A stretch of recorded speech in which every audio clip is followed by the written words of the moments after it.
Chega mais, nação, muito bom dia para todos vocês, uma ótima segunda-feira, começa uma nova semana, a gente vai analisar aqui a imprensa esportiva falando sobre a vitória do Flamengo em cima do Benfica por 2-1, a repercussão dessa vitória, hein? A vitória do Flamengo foi em Portugal, a gente vai analisar aqui o Pascoal, o Zé Elias falando sobre isso, chega aqui, dá aquela moral como sempre, explode o dedo do like, se você não é inscrito aqui no canal Meu Mengão React, eu peço a você, se inscreva e ative o sino das notificações para você receber sempre todas as informações do Flamengo. A gente vai analisar tudo isso aqui e também informações sobre o mercado da bola no Flamengo. Por isso, faz o seguinte, escreve nos comentários de qual cidade você acompanha nossos vídeos. Você está no Rio de Janeiro, São Paulo, Sergipe, Espírito Santo, Minas Gerais, Tocantins, Alagoas, Ceará, Bahia, Rio Grande do Norte, Amazonas, no Acre, Pará. Escreve aí o seu estado, a sua cidade e também deixe o like no vídeo e se inscreva no canal. Créditos Canal ESPN Brasil, link na descrição, créditos João Guilherme Venê Casagrande. Vamos lá para as informações do Flamengo. E fala do trabalho dos clubes brasileiros se preparando para a volta do futebol local, seja o nacional, seja o sul-americano. Afinal de contas, alguns times que nós passaremos aqui a régua no Equipe F estão na Libertadores. Um deles, o Flamengo. Começo com Rafa. Para falar do Mengão, viajou para Portugal, ontem enfrentou o Benfica, jogo quente para um amistoso, venceu 2-1, Samuel Lino foi muito bem, fez gol, deu assistência, o Wallace Ian se emocionou, dando a volta por cima nessa jornada em terras portuguesas. Quero que você fale um pouco dessa vitória do Flamengo sobre o Benfica 2-1, Rafa. Olha, o começo do jogo foi até interessante, viu, o Felipe, Zé e Pascoal, porque o Flamengo parecia, em termos de postura, em termos de estrutura de jogo, melhor do que o Benfica, né? Não parecia estar desconfortável por ser depois de uma pausa muito grande, jogando em Portugal, não parecia fora de casa, né, o Flamengo. E você destacou a atuação do Samuel Lino, que fez um gol e deu uma assistência, mas acho que outros jogadores foram muito bem também. Jorginho jogou bem, Emerson Royal fez uma grande partida, partida bem solta, bem desenvolta. Eu gostei do Bruno Henrique jogando ali como se fosse uma espécie de falso camisa 10, atuando como segundo atacante, o Flamengo marcando sem a bola no 4-4-2, atacando no 4-2-4. Gostei do jogo, o jogo foi bem bom. O Benfica também está numa fase de transição, né? O início do trabalho do Marco Silva.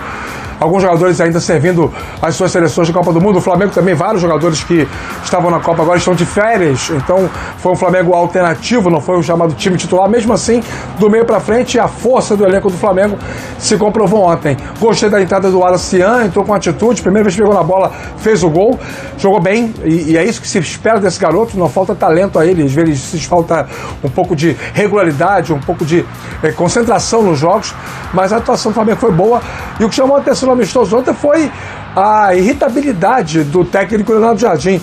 Houve um momento lá no primeiro tempo em que ele começou a discutir. Eu vi alguma coisa do banco de reservas que ele não gostou, ele foi tirar satisfação com o pessoal do staff do Benfica. Ficou um clima bem pesado, nem parecia amistoso. Foi o lance que chamou a atenção nesse jogo. Mas, de um modo geral, o Flamengo conseguiu fazer um jogo satisfatório pelas circunstâncias e convenhamos, né? A gente sempre acha que um confronto entre brasileiro e europeu, a tendência vai ser maior para o europeu, principalmente o europeu, que tem uma tradição, que tem uma camisa pesada, grande torcida, como é o Benfica. Mas o Flamengo ontem, para mim, mereceu vencer por 2-1. E consolida dos meninos, Lohan, Wallace Ian, que eram grandes dúvidas, até para o torcedor, né? Porque o Wallace Ian aparece como um meteoro, aí o Zé falou aqui outro dia, algumas circunstâncias aparecem na vida do jogador e ele acaba não tendo toda aquela atenção necessária para a carreira ou para corresponder à expectativa dele, e ele está retomando isso, eu acho muito positivo, né? Eu também penso como o Flamengo pensou, você não pode desistir no primeiro problema do jogador. Você tem que conversar com ele, explicar e tentar recuperar. Acho que o Flamengo fez absolutamente o correto e está tentando dar essa oportunidade para ele, e acho que é uma oportunidade que ele está aproveitando e bem, no caso do Wallace Ian. O outro menino, o Lohan, é muito bom jogador. Você gosta mais dele, né? Você gosta mais do Lohan do que do Wallace Ian, né, Zé? O problema do Lohan é a estabilidade, né, Pascoal? Eu também. O problema do Lohan é a estabilidade. É um menino muito bom, tecnicamente ele é bom, ele se posiciona, é um meia, né? Meia, centroavante meia, ele tem essa capacidade de fazer essas posições, né? Porque tecnicamente ele é muito bom. Eu lembro quando eu fui no começo acho que no final do ano passado, Eu fui participar, quando o Leverkusen veio fazer um jogo amistoso aqui, a preparação antes da Bundesliga, eles fizeram um jogo amistoso contra os Júniors do Flamengo e o Lohan baixou e jogou. Foi o Lohan, também um pontinho esquerda que agora está na Arábia, não sei se o Rafa acho que deve lembrar, porque o Rafa é bom de nome, também que saiu, mas assim, o que eles fizeram com o jogo, eles arrebentaram o Leverkusen no primeiro tempo, arrebentaram.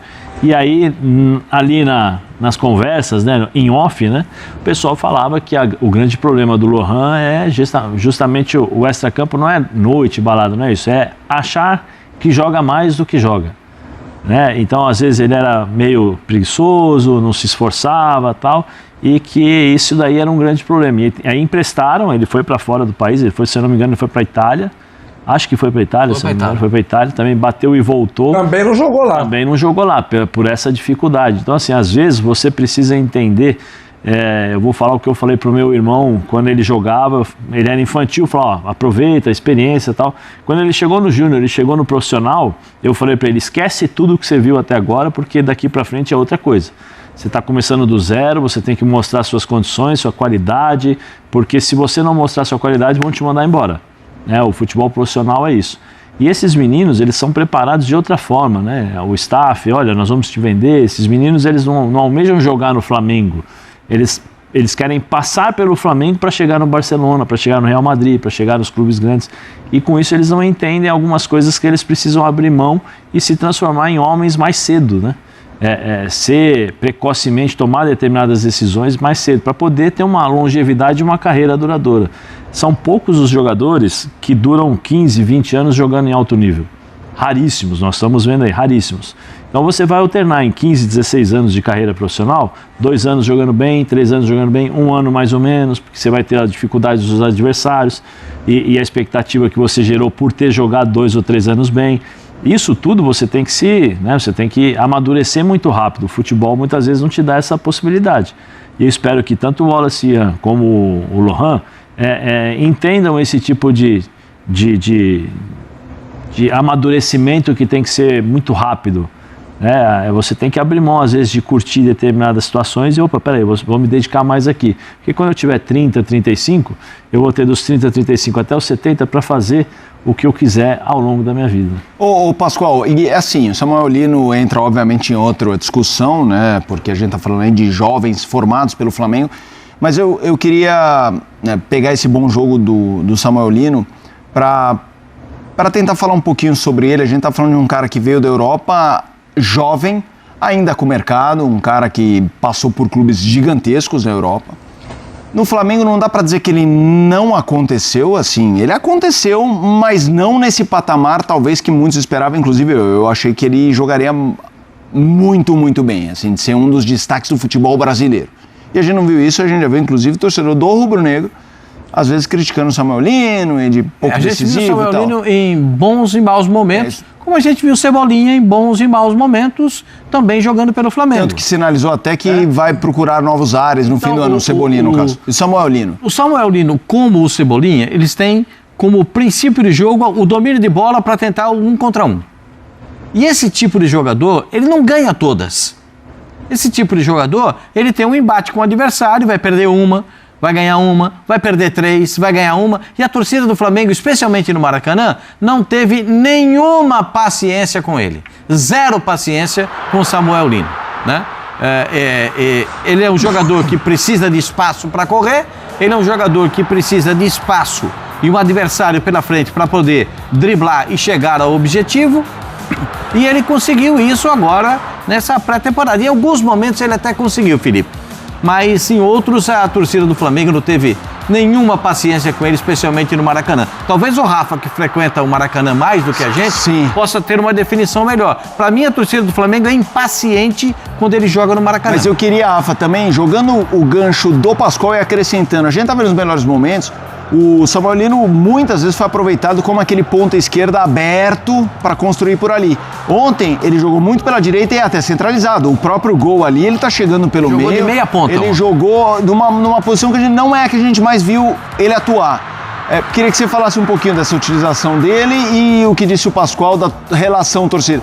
Eu não tô ouvindo o Rafa, eu vi que o Rafa falou ali, eu não sei se Se... Eu tô falando aqui. Boa, boa. Tá me ouvindo aí, meu Maravilha, agora Mota? chegou. Então, na verdade, assim, o Samuel Lino, até o Pascoal fez uma comparação que ela é oportuna, porque são jogadores que teoricamente brigam pelo mesmo espaço, que é o lado esquerdo do ataque, mas o Samuel Lino é muito mais completo que o Cebolinha. Tem muito mais recursos de jogo do que o Cebolinha. Por exemplo, essa variação de atuar mexe pela direita, e aí o Bruno Henrique acabou caindo pro lado esquerdo. Essa movimentação, o Cebolinha não contribui coletivamente para isso. O Cebolinha é muito setorial. O jogador que fica ali naquele lado esquerdo, você pega o campo de futebol, divide em 6 cestos, da linha do meio campo até a linha de fundo pelo lado esquerdo é onde joga o Cebolinha. Só joga ali, não consegue jogar em outro lugar. Ele é muito importante ali porque ele tem o drible, como destacou o Pascoal, ele tem a velocidade, é um jogador que quando corta para dentro tem bom poder de finalização, mas o Samuel Lino é mais completo, tem mais recursos. E é por conta disso que tem também mais espaço no time do que o Cebolinha. Sabe de uma coisa? Parte dessa implicância da torcida do Flamengo em relação a ele tem a ver com valor. Até o Paquetá chegar, o Samuel Lino carregava a pecha de ter sido um jogador que custou 20 e tantos milhões. E é muito dinheiro para um jogador que a torcida não conhecia a fundo.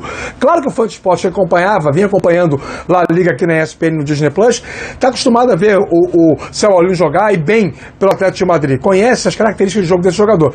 Mas o torcedor comum do Flamengo não conhecia. Aí chega a notícia de que o Flamengo contratou, pagou 20 e tantos milhões num jogador tal. O cara chega, não come a bola, não coloca o jogo embaixo do braço.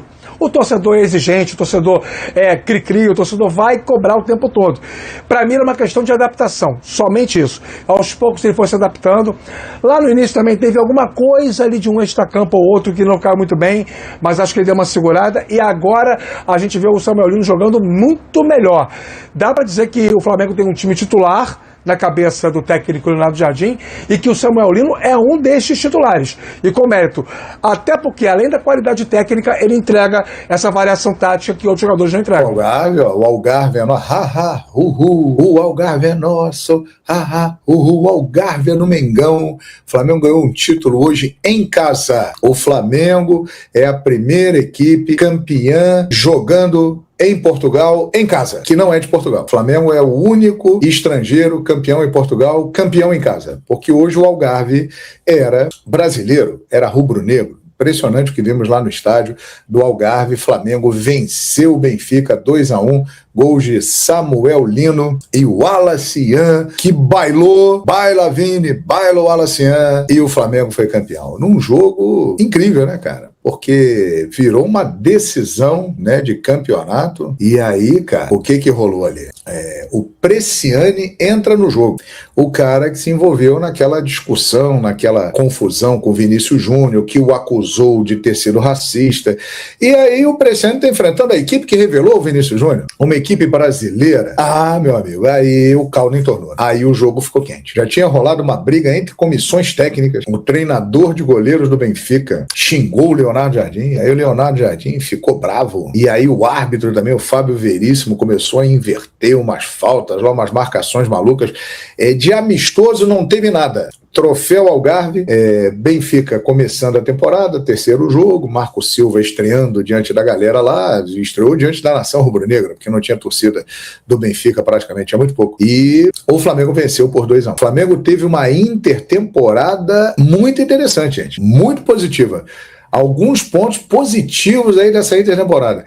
Primeiro, o espaço que meninos ganharam. Esse Johnny mostrou hoje que ele é uma opção que pode ser pensada para a lateral esquerda do Flamengo. O dia que o Alexandro não puder jogar, o dia que o Ayrton Lucas não puder jogar, como aconteceu hoje, o Ayrton Lucas foi preservado, bota o Johnny. Tem personalidade e tem futebol. É um zagueiro lateral. Foi bem o Johnny, né? O Wallace-Ian voltou a jogar bem. Ele que teve um 2025 espetacular, até aquele jogo com o Atlético Mineiro, que o Flamengo foi eliminado nos pênaltis, mas até ali era fantástica a participação do Wallace-Ian. Ele hoje mesmo, depois do jogo, para Dani Boaventura na Flamengo TV, falou que se perdeu, mas que aprendeu muitas coisas legais nesse período, né? E parece que entrou no foco. Então o Wallace-Ian também é outro ponto positivo, fez o gol do título, decidiu. Ele gosta de fazer gol em time lá de fora, fez gol no Chelsea, né? Fez gol hoje de novo no Benfica. Aliás, o Flamengo, os confrontos recentes, o Flamengo ganhou do Chelsea de virada, perdeu para o Bayern de Munique, empatou com o PSG e quase ganhou o PSG, e hoje ganhou o Benfica. Esse é o retrospecto internacional da equipe do Flamengo. Outros pontos positivos aí dessa intertemporada: João Vitor, que teve um início com o Felipe Luiz em que ele não foi bem. O Leonardo Jardim já tinha colocado na partida contra o Coritiba, né, a última partida do Campeonato Brasileiro. Ele já tinha ido bem e agora ele ganhou confiança. Ele ganhou uma sequência, porque a dupla de zaga nos 3 jogos foi João Vitor e Vitão. Léo Ortiz não pôde jogar. Boa dupla de zaga, hein? João Vitor e Vitão. Boa dupla de zaga. Então, ponto positivo. Outro ponto positivo. O que o Samuel Lino tá jogando, hein, velho? Porra. O Samuel Lino, nem naquele início dele do Flamengo, que ele jogou muito bem, ele jogou tão bem como está jogando agora. E numa posição diferente. Ele não é mais aquele ponta que fica lá na ponta, colado na linha lateral. Ele é um jogador livre e muito mais centralizado, que às vezes aparece na direita, às vezes aparece na esquerda. Tá jogando muita bola o Samuel Lino. Quero saber se você já pegou a sua senha, porque você vai precisar. Você vai precisar pegar a sua senha, porque a fila vai ser grande para começar a pedir desculpa para o Emerson Royal. Outro ponto positivo dessa intertemporada do Flamengo. Emerson Royal. Foi bem, hein? Foi bem. Não é possível, gente, que um cara surgiu na Ponte Preta, passou pelo Atlético Mineiro, aí ele foi pro Barcelona, aí ele foi pro Real Betis, aí ele foi pro Tottenham, pro Milan, Flamengo e passou pela seleção brasileira. Não é possível que um cara desse não tenha qualidade. O empresário... Gente, não existe isso. O empresário não entra em campo e não joga. Então, ele tem alguma qualidade. E o Emerson Royal, ele começa a dar sinais de que ele vai entrar naquela relação que não é das maiores, de jogadores que dão a volta por cima no Flamengo. Ele jogou bem. E ele está provando em campo porque o Flamengo, num primeiro momento, recusou uma investida do Aston Villa. Porque, assim, eu vou vender, mas eu vou botar quem no lugar? O Daniel Salles se machucou, garoto. O Porto tem interesse nele. O Flamengo recusou a proposta. Mas o Emerson Royal já é um jogador pronto. E é um jogador de 27, 28 anos, já maduro. É uma alternativa muito interessante ao Varela. Então, o Emerson Royal também é outro ponto muito positivo dessa intertemporada do Flamengo. Joshua foi muito bem quando teve chance. Lohan mostrou que é um cara que, se tiver juízo, pode ser aproveitado. Então é uma intertemporada do Flamengo, apesar de muitas ausências, que o Flamengo aproveitou muito bem. Na sexta-feira tem um jogo com o Olímpia em Brasília, um jogo histórico para a Flamengo TV e para a nação rubro-negra, porque a torcida do Flamengo vai ver esse jogo de sexta-feira em Brasília com imagens na Flamengo TV. Você não fica aí pedindo, do jogo do Flamengo com imagem? Vai ter, sexta-feira, Flamengo e Olímpia, com a minha narração e toda a nossa equipe, diretamente de Brasília. Vai ter. Então vai ter esse jogo com o Olímpia, para completar essa intertemporada, e na outra quarta-feira, dia 22, o Flamengo volta para o Brasileirão para encarar a Chapecoense. Então é um período positivo do Flamengo, e apesar de muita gente fora, os jogadores que estavam com as suas seleções, o Léo Ortiz não pôde jogar, o Daniel Salles não pôde jogar, mas deu para tirar muita coisa boa e ver que o Flamengo tem possibilidades muito interessantes dentro do seu elenco. Concorda comigo? É isso aí. Incrível, torcida do Flamengo, maioria, fato marcante. Eu não me lembro de ver um time campeão fora do país de origem dele jogando em casa. Não me lembro. Só o Flamengo conseguiu. Um time campeão jogando fora do seu país, mas estava em casa. Só o Flamengo foi capaz desse feito. Né? Samuel Lino foi o Superior Player of the Match em João. Jogou muito. Foi o melhor em campo, né? Isso aí. Né? Foi o melhor em campo o Samuel Lino. Aliás, foi o melhor do torneio. E merecidamente. Ele está jogando muito. O Flamengo estava sem. Vamos ver aqui se eu me lembro de cabeça aqui. O Flamengo estava sem Arrascaeta, Paquetá, Carrascal, Plata, Danilo, Alexandro, Léo Pereira, Léo Ortiz, Daniel Salles. Tem mais, né? Que eu tô esquecendo. Mas, só essa galera aí 10 jogos até hoje, 7 vitórias do Flamengo e 3 empates. O Benfica nunca venceu o Flamengo, é um freguesaço.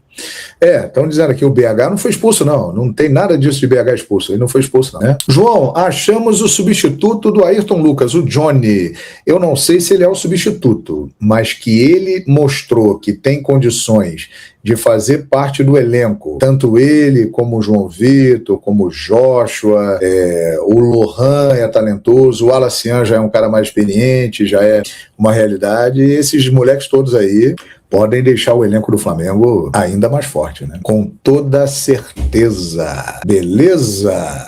Estádio lotado de flamenguistas em Portugal, isso é surreal, isso é Flamengo. O único time campeão fora do seu país de origem que estava jogando em casa na história. Clube de Regatas do Flamengo. É isso aí. 32 títulos internacionais, entre oficiais e não oficiais. Esse de hoje entra na conta.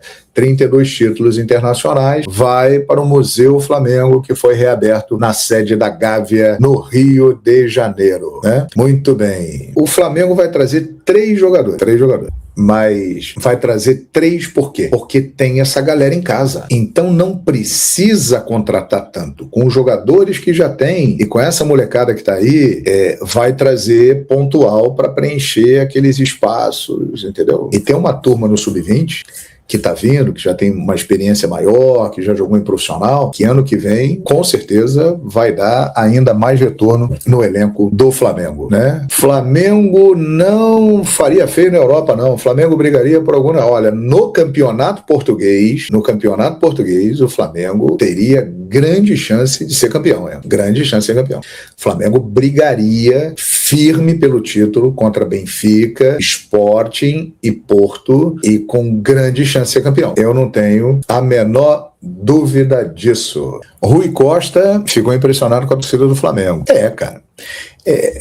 Eu estudando para o jogo, eu cheguei à seguinte informação: 531 mil brasileiros moram em Portugal. Portugal tem uma população aproximadamente de 10 milhões de habitantes. 531 mil brasileiros moram em Portugal. A chance da maior torcida brasileira de Portugal ser a do Flamengo é gigantesca, né, gente? Então, é isso. O Flamengo é impressionante. Ele hoje realmente foi um feito histórico conseguido pela torcida do Flamengo. Espetacular. Parabéns à nação rubro-negra, representou muito lá em Portugal. Quais os 3 jogadores você acha que vem? Eu não acho nada, não. Mas vem 3 jogadores. Posições: centroavante, meia, ou um volante, ou um ponta. Ou um volante, ou um ponta. Centroavante, meia, volante ou um ponta. É por aí. Vai depender da movimentação do mercado. Vamos lá, galera. Vamos para as informações. Antes, falando sobre um outro jogador da base, o Da Mata, zagueiro de 20 anos, ele foi vendido pelo Flamengo. Mais uma informação que a gente trouxe mais cedo, ainda ao vivo lá no SBT. A do Daniel Salles também trouxemos ao vivo em primeira mão.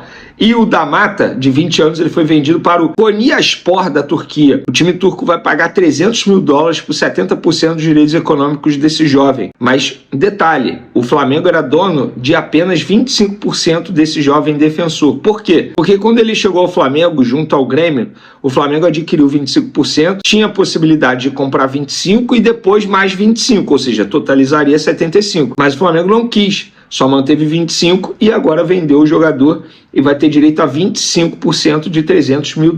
O restante vai para o Grêmio, seu ex-clube, tá? Agora vamos falar de Daniel Salles. Por quê? Trouxemos aí mais cedo, em primeira mão, ao vivaço lá no SBT, que o Flamengo recebeu no dia 4 de julho, ou seja, 4 de julho, hoje é dia 11, sábado passado, a proposta foi enviada ao Flamengo do Porto para o Flamengo para comprar Daniel Salles. O Flamengo não respondeu ainda se vai vender ou não, porque o José Boto vai se reunir com o Mbappé aqui no Rio de Janeiro, após a intertemporada lá em Portugal. Eles estão nesse momento jogando, retornam na segunda-feira, e aí o Boto vai conversar com a diretoria do Flamengo, com os demais dirigentes, com o Mbappé, presidente, para saber se vende ou não. E eu tive acesso a essa proposta enviada do Porto ao Flamengo, repito, no dia 4 de julho, e a proposta diz o seguinte: assunto, proposta relativa ao jogador Daniel dos Santos Salles. Senhores, o FC Porto vem, por este meio, apresentar uma proposta revista contemplando condições melhoradas, ou seja, é a segunda proposta, com o objetivo de alcançar um acordo que satisfaça ambas as partes relativamente à transferência do jogador Daniel dos Santos Salles. Estrutura dos direitos econômicos. O FC Porto adquire os direitos federativos e 50% dos direitos econômicos do jogador. O CR Flamengo manterá 50% dos direitos econômicos do jogador. Bônus, entre parênteses, montante máximo agregado €300 mil.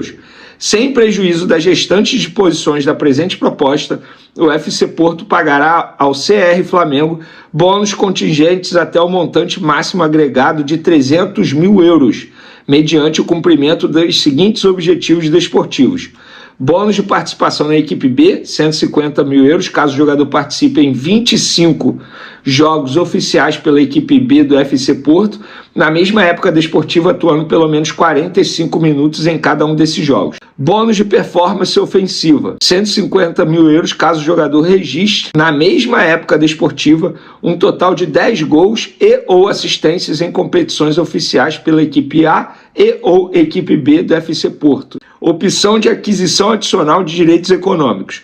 O FC Porto terá o direito de adquirir 20% adicionais dos direitos econômicos do jogador, em qualquer momento durante a vigência do contrato de trabalho do jogador com o FC Porto, pelo montante fixo de 2,5 milhões de euros. Esta opção torna-se obrigatória caso o jogador participe em 5 jogos oficiais pela equipe A do FC Porto, atuando pelo menos 45 minutos em cada um desses jogos na mesma época desportiva. Cláusulas de aquisição obrigatória. O FC Porto ficará obrigado a adquirir percentagens adicionais dos direitos econômicos do jogador mediante o cumprimento das seguintes objetivos, metas, né? Aquisição adicional de 10% dos direitos econômicos do jogador pelo montante de 800 mil euros, caso o jogador participe em 10 jogos oficiais pela equipe A do Porto, atuando pelo menos 45 minutos cada um desses jogos, na mesma época desportiva. Aquisição adicional de 10% dos direitos econômicos do jogador pelo montante de 1.200.000 euros, caso o jogador participe em 15 jogos oficiais pela equipe A do FC Porto,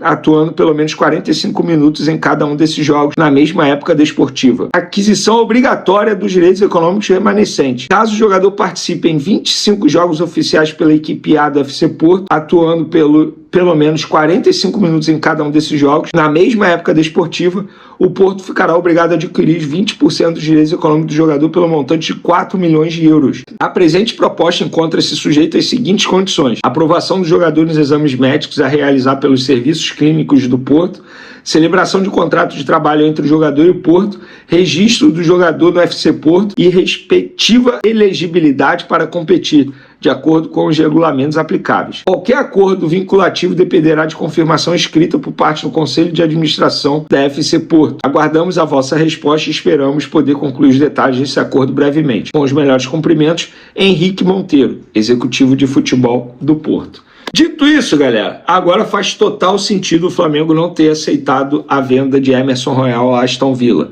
Isso não quer dizer que eu concorde ou não, isso não quer dizer que eu acho que é o correto, embora eu acho que seja o correto.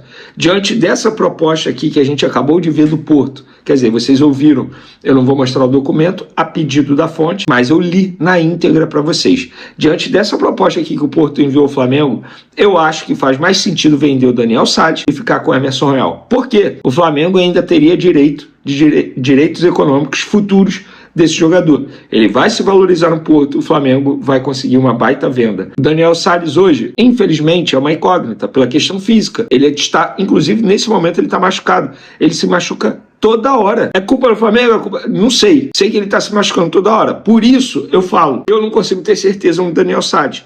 Diante da incerteza, eu venderia o Daniel Sales ao Porto. E vocês? O que vocês fariam?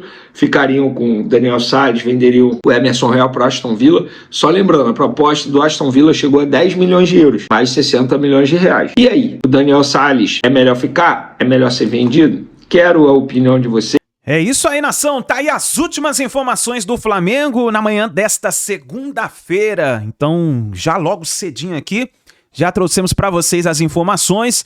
O Flamengo, então, está movimentando o mercado da bola. Vou dizer para vocês, o Flamengo está em busca de 3 reforços. São 3. Um centroavante, um meio de campo e um possível ponta. Nós vamos ficar de olho e vamos trazendo para vocês as informações nesse mercado da bola que vai agitar. Um vai e vem que vai acontecer no Flamengo. Vamos ver. E o Flamengo volta aos gramados, vai fazer essa partida amistosa contra o Olímpia. Para você ter uma ideia, vamos torcer logo para acabar logo essa Copa do Mundo, né? O Brasil já não está mais na Copa do Mundo, mas o Flamengo joga contra o Olímpia e após a partida contra o Olímpia, o Flamengo reestreia, podemos dizer assim, no Campeonato Brasileiro na quarta-feira, dia 22 de julho. Então, no caso, na próxima semana ainda temos mais uma semana para ver o Flamengo jogar pelo Campeonato Brasileiro. O Flamengo pega no dia 22 de julho a Chapecoense. O Flamengo joga fora de casa. E aí depois tem a partida contra o São Paulo, partida contra o Internacional, contra o Vitória, e aí começa a fase decisiva da Conmebol Libertadores. O Flamengo encara o Cruzeiro no dia 12 de agosto. Muito obrigado por vocês estarem aqui até o final do vídeo, nação. Olha, eu peço a você encarecidamente, nos ajude a bater os 400 mil inscritos. Você tem um grupo, você tem uma rede social, compartilhe o nosso canal, pede pra galera se inscrever, dá aquela moral pra gente, a gente sempre traz as informações pra vocês. Então dá aquela moral e se inscreva no canal e pede pra galera se inscrever, tá bom? Tamo junto, forte abraço e a gente se vê no próximo vídeo.